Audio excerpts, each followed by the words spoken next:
그러면 각자 왜 저출산에 대한 문제가 있는지 한번 이야기 한번 우리 그 어머님의 마음에서 그리고 네. 지금 이제 당의 주요 직책을 맡은 입장에서 한번 어떤 문제인지 한 번씩 이야기 좀 해주셨으면 좋겠어요. 엄마의 관점으로 말씀을 예. 드리면 사실 뭐 앞서 말씀하신 것처럼 아빠들도 육아 휴직을 쓰고 싶지만 네. 직장 내에서 눈치도 보이고 그렇죠. 또 이렇게 쓰게 되면 맞아요. 승진에서도 약간 반려되는 그런 분위기가 예. 사회적으로 조성이 돼 있다 보니까 어쩔 수 없이 또 내 남편이 나가서 경제적인 그런 위치를 맞춰주려면 한 사람이 양보를 해야 되는 그런 예. 것들이 사회적인 그런 약간의 그 분위기가 예. 형성이 돼 있다 보니까 그런 게 아마 좀 제일 클 것 같아요. 그리고 요즘에는 여성분들도 워낙 다 고학력자들이시고 그렇죠. 예. 뭐 배울 만큼 배웠고 나도 똑같이 균등하게 기회를 다 누리면서 자라왔는데 결혼과 동시에 육아 그 출산과 동시에 모든 그 기회가 약간 박탈당한다는 느낌, 예. 여자만 손해 본다는 느낌 그런 것들이 아무래도 약간 그 지금 가임 여성들에게 많이 좀 지배적으로 자리하고 있는 것 같아요. 그래서 이런 것들은 좀 제도적인 개선들도 필요하고 인식적인 개선도 좀 필요하다고 생각을 합니다. 그러니까 저도 네. 나름 이제 정치를 하고 뭐 제도나 이런 제안을 해야 되는 사람이었는데 예. 제가 이제 뭐 클럽하우스라는 이런 토론회장에서 어떤 9살, 6살 이제 아이를 가지고 있는 네. 커리어 우먼이 하는 얘기가 제가 너무 가슴에 와닿았거든요. 그러니까 자기도 사회적으로 이렇게 일을 하고 9살, 6살 아이를 가지고 키우고 있지만 이게 출산을 하는 건, 결혼을 하는 건 여자한테 그냥 미치는 양사다.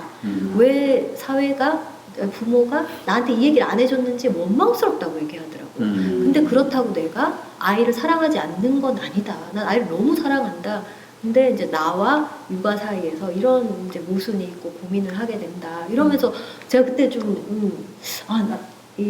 아이를 키워본 엄마잖아요. 그러니까 나도 뭔가 얘기를 해주고 싶었는데 아 맞아 해줄 말이 없더라고요. 네. 그래서 제가 엄마 하시겠습니까? 라고 물으면 정말 이제 할 말이 없는 말줄임표. 말줄임표. 네. 이럴 수밖에 없구나라는 생각이 들어가지고 네. 좀 안타까웠다. 그래서 뭔가 이제 이걸 좀 돌파하는 어떤 큰 획기적인 정책이나 제도, 또 사회의 저변 문화가 좀 빠르게 바뀌어야 되지 않겠냐라는 예. 생각이 들고, 특히나 이제 또 아까 여기 두 분은 또 굉장한 알파걸들이시잖아요. 엄친 딸이신데 아닙니다. 이런 분들도 작아지고 있어요. 저는. 충분히 엄친다. 친구들이 예. 엄친 딸이에요.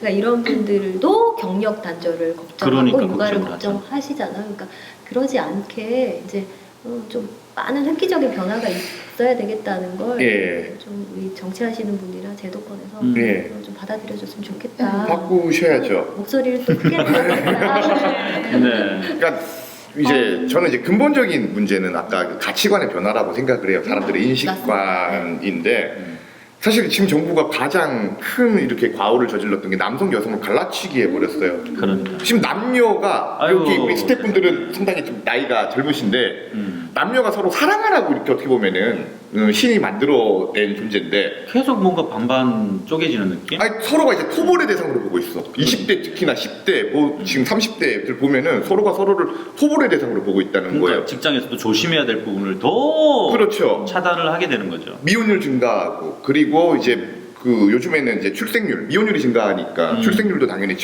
낮아질 수밖에 없고 거기다 우리나라가 2006년부터 2020년까지 이 저출산 예비 대응 예비 전략으로 해가지고 225조를 썼어요. 우와. 정말 많은 돈을 썼거든요. 네. 그럼에도 불구하고 아직까지 출산율이 계속 떨어진다는 거는 이 이유가 문제가 뭘까? 있어요. 문제가 있어요. 돈을 딴 데다 쓰고 있다는 거예요. 저는 그 부분을 예. 자꾸 이런 뭐 출산하면은 강남구 같은 데는 예전에 뭐 500만 원이 예. 그렇죠. 맞아요. 뭐 지금도 각 구마다 또 약간씩 네, 다르긴 있어요. 하지만 출산지원금을 주고 돈을 막 주면서 또 3세 이전까지 뭐 바우처 쓸 수 있고 뭐 예. 그런 것들을 주는데 저는 그게 사실 그렇게 큰 도움이 안 된다고 생각이 되더라고요. 네. 그러면 그 돈을 직접 뭐 수령해서 뭐 효율적으로 쓰시는 분도 계시겠지만 사실 그 돈이 필요 없는 뭐 사람들도 있을 것이고 그렇죠. 예. 경제적인 환경이 다 다르니까 네.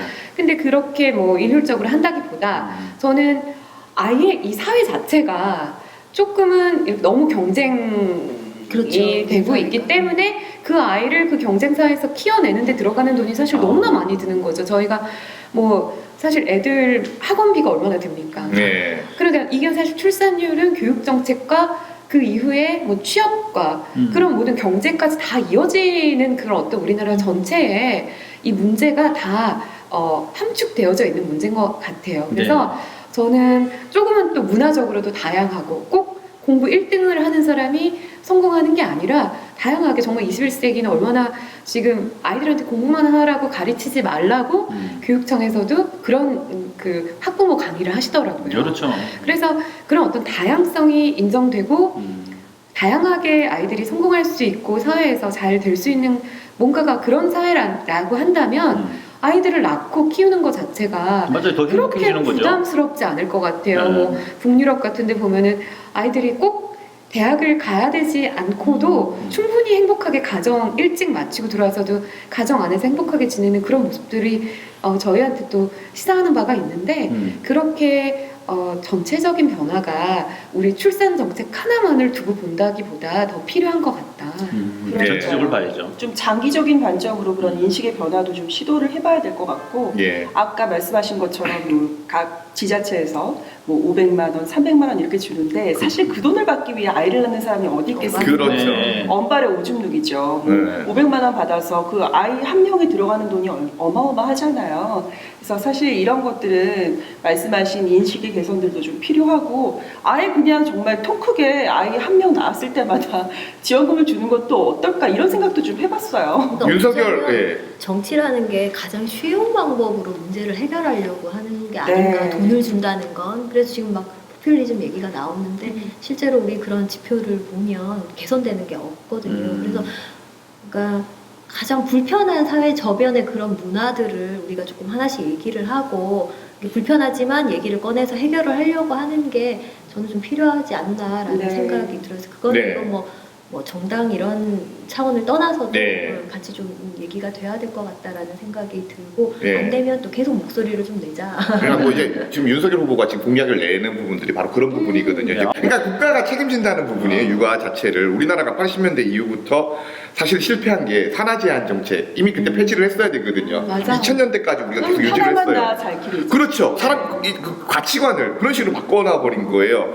그래서 지금 이제 윤석열 후보가 국가 책임제라고 해가지고 이제 아이들한테 이것도 참 그렇지만은 한 달에 이제 100만 원씩 1년 동안 지원을 네, 하겠다. 해주겠다. 예, 그거 있고요. 그리고 또 이제 좀 아이들 같은 경우 잔병 치레 많이 해요. 그렇죠. 그 중에서는 또 큰 병에 걸리는 아이들이 있거든요.